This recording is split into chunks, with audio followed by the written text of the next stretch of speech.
Bismillah, Assalamualaikum warahmatullahi wabarakatuh.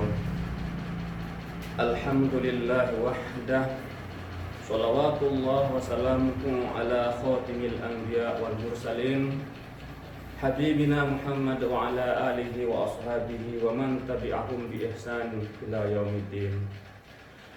Asyhadu an la ilaha illallah wahdahu la syarikalah wa asyhadu anna Muhammadan abduhu wa rasuluh. Amma ba'du.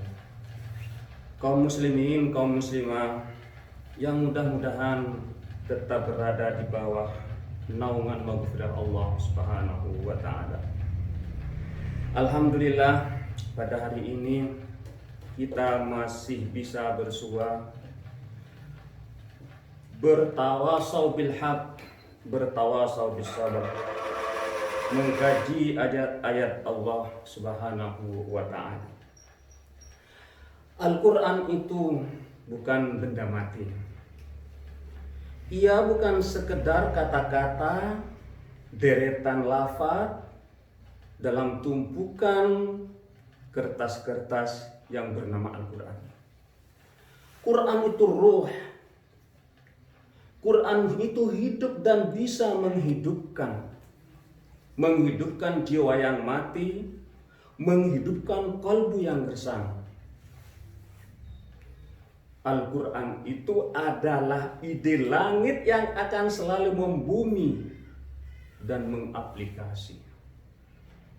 Karena itu, kategori apapun ayat-ayat yang ada dalam Al-Quran, baik itu kisah sejarah, saksiyah ijtimaiyah, ekonomi budaya, dan kategori-kategori yang lainnya, maka ia akan memotivasi dan menginspirasi kita.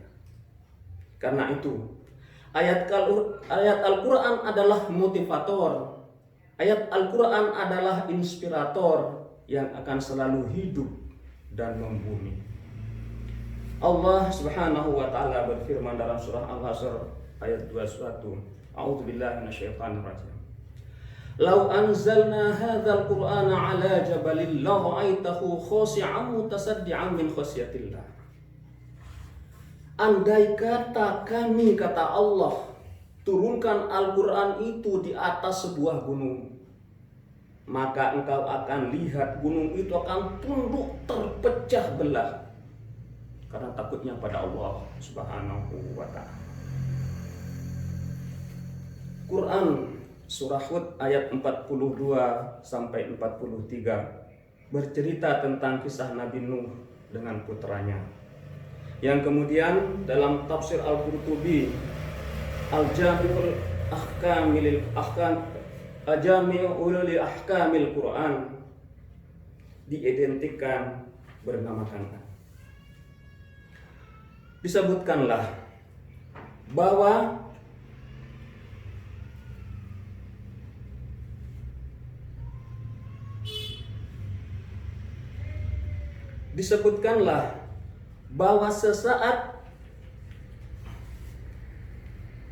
sesaat setelah air mulai meninggi dari kejauhan, berteriaklah Nabi Nuh kepada putranya Kan'an, ya bunayya rqam ma'ana wa la takum ma'al kafirin.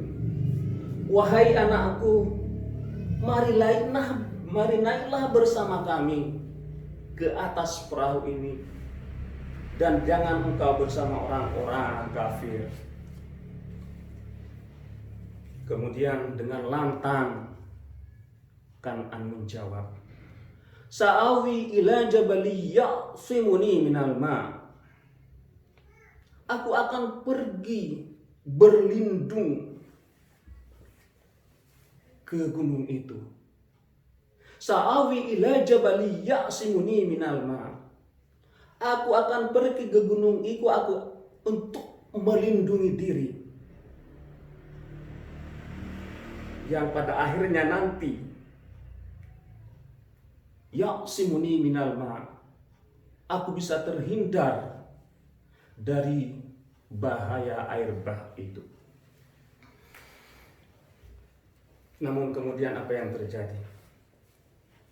Kan'an termasuk orang-orang yang ditenggelamkan oleh Allah Subhanahu wa ta'ala.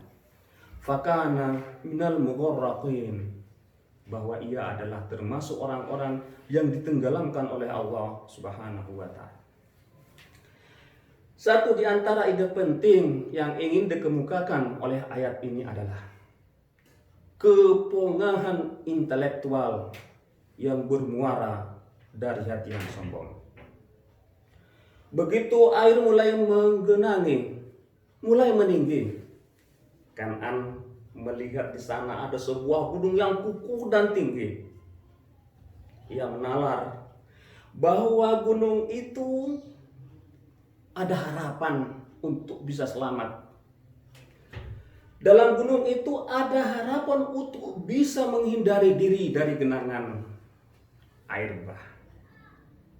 Dalam narasi berpikirnya ia menganggap bahwa gunung itu kukuh, tidak mungkin bisa tergerus oleh air bah. Dalam narasi berpikirnya ia menganggap bahwa gunung itu tinggi, yang tidak akan mungkin bisa tercapai oleh air bah.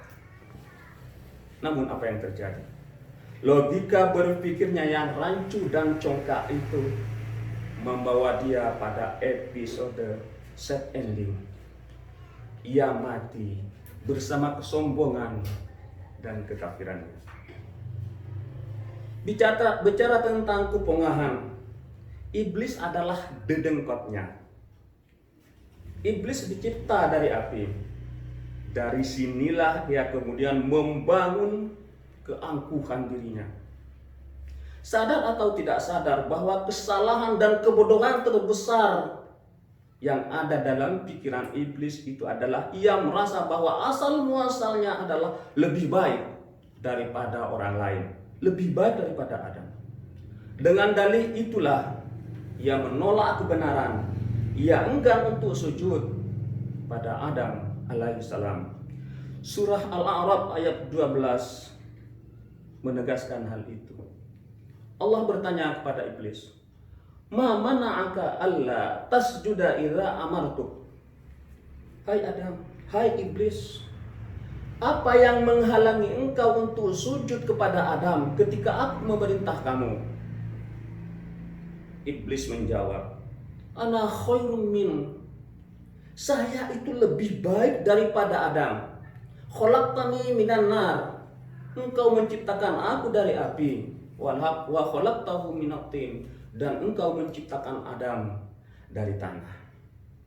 Karena kesombongan itu, Allah Subhanahu wa taala mengusir dia dari surga Jannatul Ma'wa. Fasbiq minha, keluarlah engkau dari sini.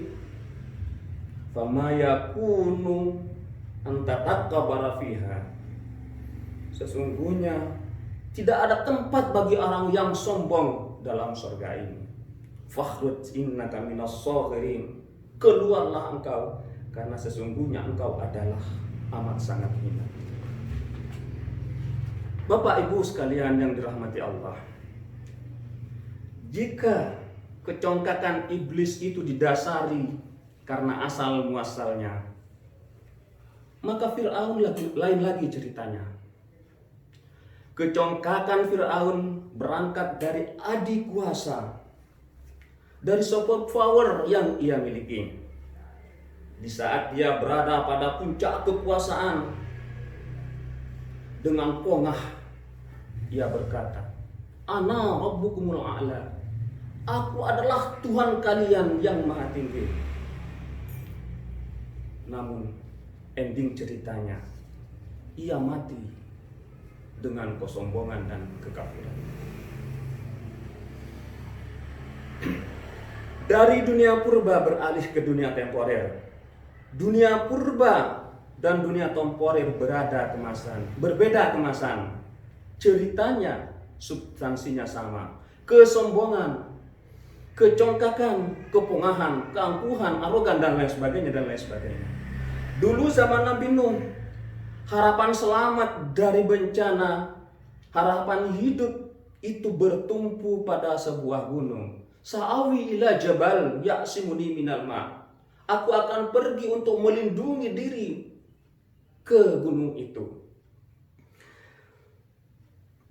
Jalan selamat tidak berorientasi pada wahyu Tuhan, tapi pada kecongkakan akal pikiran, pada apa yang tidak diwahyukan oleh Allah Subhanahu wa taala. Zaman temporer, simbol gunung itu adalah apa yang disebut dengan humanisme. Humanisme adalah sistem kehidupan yang dianut oleh manusia dewasa ini. Dalam humanisme, orientasi berpikir dan bertindak bertumpu pada dominasi akal pikiran atau rasio. Sementara orientasi kosmologis tidak pernah tersentuh. Maka jika dalam keselamatan manusia purba adalah sebuah gunung, disimbolkan dengan sebuah gunung, maka keselamatan, kebahagiaan temporer, kesenangan temporer adalah humanisme itu sendiri. Dari sinilah lahir dan berkembang apa yang disebut dengan keangkuhan intelektual.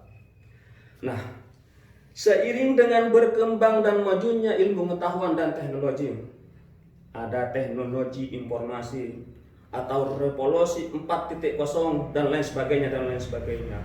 Maka semakin berkembang pola keangkuhan intelektual manusia. Manusia di satu sisi dan di lain sisi orientasi kosmologis semakin termarginalkan.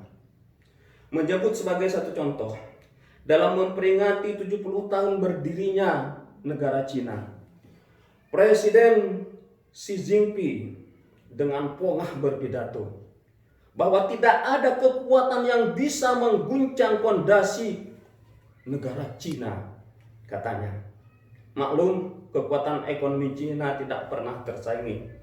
Maklum, kekuatan militer Cina tidak tertandingi. Artinya, dalam narasi berpikir Xi Jinping, ia menganggap bahwa dengan kekuatan militernya, dengan kekuatan ekonomi dan kekuatan-kekuatan lainnya, Cina tidak akan pernah tersentuh oleh gangguan-gangguan negara lain. Namun, 2 bulan berikutnya, pasukan Corona mampu membunuh rakyat Cina.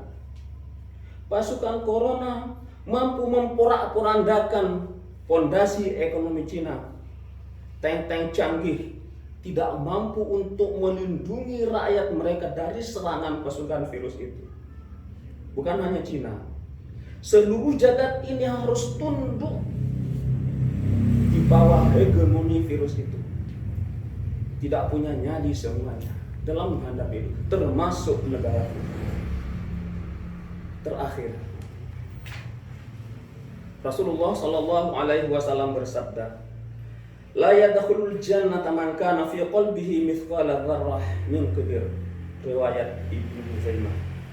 Tidak akan masuk surga orang yang dalam hatinya ada sezarah kesombongan. Ini memberi arti bahwa penduduk neraka itu adalah sifatnya sombong, angkuh, congkak dan lain sebagainya. Maka di dalam dunia ini cerita keangkuhan, riwayat kecongkakan pasti berakhir dengan episode sad ending, su'ul khatimah. Mudah-mudahan bermanfaat.